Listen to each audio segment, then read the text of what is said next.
Mpenzi mtazamaji, kama ndio kwanza unafungua channel yako ya Tifu TV, tafadhali subscribe ili uwe mwanzo kupata video zetu mbalimbali za ndani na nje ya nchi. Share video hii bila ya kusahau kudondosha comment yako, kwani ni muhimu sana.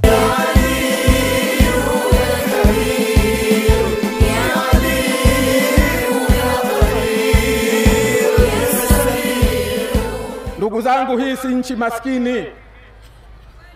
Katika wilaya tajiri ni wilaya ya Micheweni, kwa sababu Mwenyezi Mungu kaipa ardhi yenye rutuba.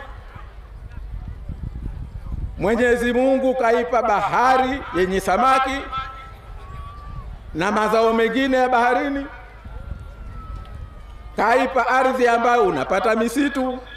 Leo hapa Makangale ndio kituo kikubwa cha uzalishaji wa chakula kwa Pemba. Kweli si kweli? Viazi vyote Pemba si vinatoka Makangale? Nazi si zinatoka Makangale? Muhogo si unatoka Makangale? Lakini Micheweni leo unaambiwa ndio tunaongoza kwa utapiamlo. Na hizi ni ripoti za serikali, sio zangu.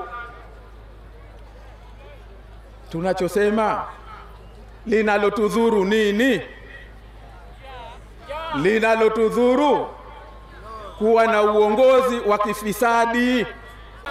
Haiwezekani katika nchi mkapata viongozi kwa njia za wizi, mkapata viongozi kwa njia za kifisadi, mkapata viongozi ambao wametumia mabavu kuingia madarakani, mkapata viongozi kwa njia ya ghilba, halafu mkajidanganya kwamba hawa wanakuja kuwatumikia nyinyi. Hawa wanalao, hawana wewe. Na ndio tunayoyaona. Wewe unakufa njaa, unalia njaa, huna ajira. Anakwambia mimi nimejenga ghorofa. Ghorofa ya Makameni Husi labda. Vuguvugu hili baada ya kufa mzee wetu almarhum Maalim Seif, Mwenyezi Mungu amlaze pema, kwamba Pemba imekwisha, Unguja imekwisha, Zanzibar nzima imekwisha. Lakini siku ya mapokezi mkawaonesha kwamba Pemba ni ile ile aloipandia mbegu Maalim Seif. Imehama kwa Maalim Seif, imehamia kwa Othman Masoud Othman, kijana wake aliyemtengeneza mwenyewe.